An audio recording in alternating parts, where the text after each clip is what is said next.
C'est le grand retour de Buffy sur petit écran. Et oui, Variety a lancé une bombe cette semaine en annonçant la mise en chantier prochaine. Il reste évidemment à confirmer et à greenlighter tout ça. Mais si c'est sorti dans la presse, c'est que ça a l'air bien avancé. Du retour de Buffy contre les vampires avec Sarah Michelle Gellar, mais sans Joss Whedon. On va en parler, et oui, plus de 20 ans après l'arrêt de la série culte, une série vraiment culte qui a bercé toute une génération de fans. Moi je suis passé totalement à côté, j'étais beaucoup trop vieux quand c'est sorti, et puis je regardais pas trop la télé, et donc du coup ça m'est passé au-dessus, mais j'ai quand même pu découvrir l'univers de Joss Whedon et cette série par la suite, notamment à travers les comics. Buffy revient avec Sarah Michelle Gellar. C'est un événement, a priori ça devrait être sur Hulu. Hulu, vous le savez, c'est une des chaînes de Disney, donc ça veut dire qu'on l'aura certainement sur Disney+ en France. Joss Whedon ne sera pas de retour. Joss Whedon, vous le savez, c'est notamment le scénariste des Astonishing X-Men, mais également le réalisateur des 2 premiers films Avengers.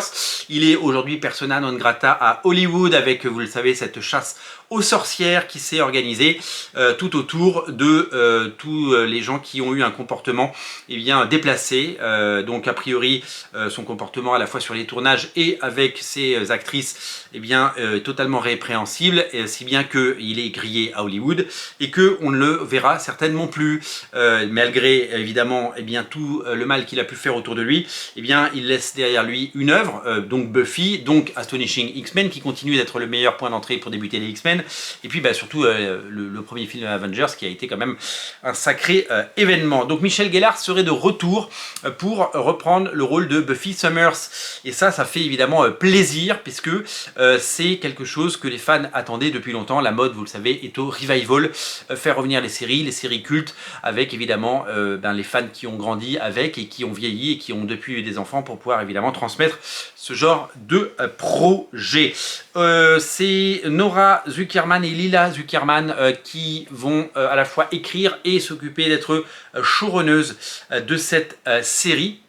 Je suis allé voir un petit peu leur pédigré, parce que je les connaissais pas trop. Elles ont fait beaucoup de télé, notamment du Agents of Shield, voilà, des postes de showrunner ou de scénariste. Et Lila Zuckerman a travaillé avec Ryan Johnson, donc je vous invite à aller voir leur fiche Wikipédia qui est longue comme un dimanche sans pain.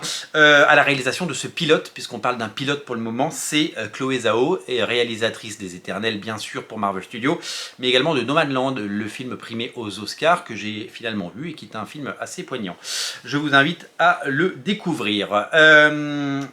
Buffy, ça a bercé, je vous l'ai dit, l'enfance et l'adolescence d'énormément, de toute une génération, on peut le dire. C'est 7 saisons à la télé, c'est énorme, hein, 7 saisons. Il y a très peu de séries qui arrivent à faire 7 saisons de nos jours, vous le savez.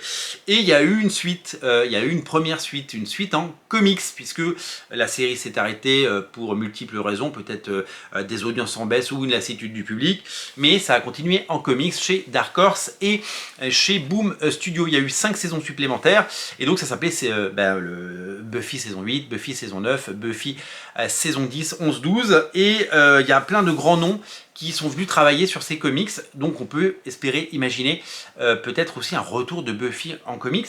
Alors est-ce que ça va librement adapter ces épisodes en comics, en tout cas aller puiser des idées dedans? Est-ce que ça va être la suite de la saison 12 en comics, ou est-ce que ça va être la suite de... est-ce qu'ils vont prendre en compte les 5 saisons qui ont eu lieu en comics, ou est-ce qu'ils vont tout à fait se dire ça s'est arrêté à la saison 7 et 20 ans après voilà ce qui se passe? Écoutez, ça on le découvrira quand on y sera. Je vous parlais des grands noms qui ont travaillé sur Buffy.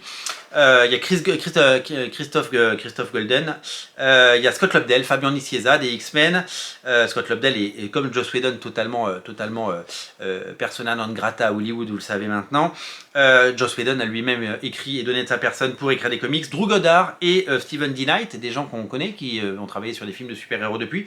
Sam Loeb, le fils de Jeff Loeb, malheureusement parti beaucoup trop tôt, avait travaillé. Et juste pour en citer, parce qu'ils sont vraiment très nombreux, je suis allé voir le nombre d'auteurs qui ont travaillé là-dessus.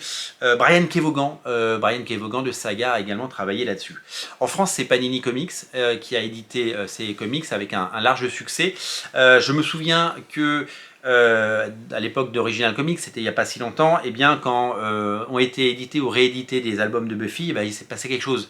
Il y avait une véritable appétence et un intérêt pour cette série parce que les fans sont nombreux et souvent ça se fait beaucoup, des séries qui revivent et qui ont droit à une seconde vie en comics après avoir une carrière télé. Et puis maintenant, la nouvelle vie de ces séries, c'est d'être récupérées sur des plateformes pour avoir une suite 20 ans après.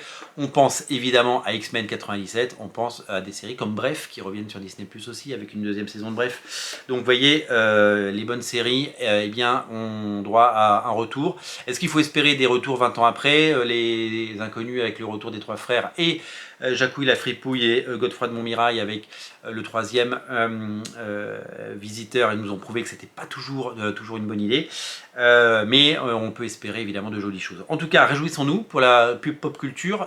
Sarah Michelle Gellar est de retour, Buffy est de retour et on espère évidemment des comics qui vont autour pour évidemment célébrer ce grand retour et évidemment faire en sorte que un éditeur qui chopera la licence s'amuse à nous proposer des choses de qualité puisque c'est la tendance du marché. Merci à tous, merci à vous.